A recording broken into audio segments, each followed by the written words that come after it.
মুখ্যমন্ত্রীর নির্দেশে যে এসওবি তৈরি করার জন্য আমাকে চেয়ারম্যান করে যে কমিটিটা করেছিল তার আজকে দ্বিতীয় মিটিং ছিল।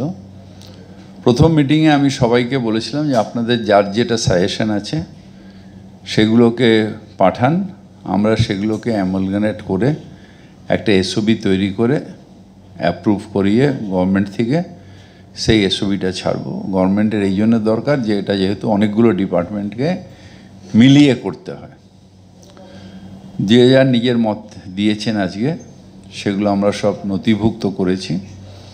আমরা তার বেসিসে এসওবিটাকে রেডি করে আপনাদের সামনে যথাসময় উত্থাপন করব।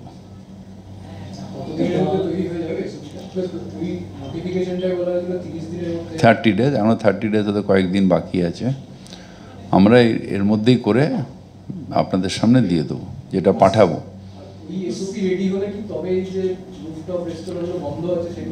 আগে এসওবিগুলো না, হিয়ারিংটা আমরা অলরেডি স্টার্ট করে দিয়েছি।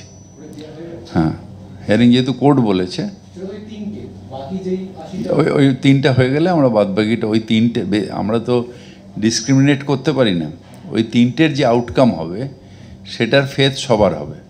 প্লাস আমরা একটা এসওবি করছি, সেই এসওবির বেসিসে গভর্নমেন্টের কাছে পাঠাবো। গভর্নমেন্ট ফাইনাল ডিসিশন নেওয়ার পরে আমরা ওই এসওবিটাকে পাবলিক করে দেবো, যেভাবে কীভাবে চলবে। শুধু এসওপিতে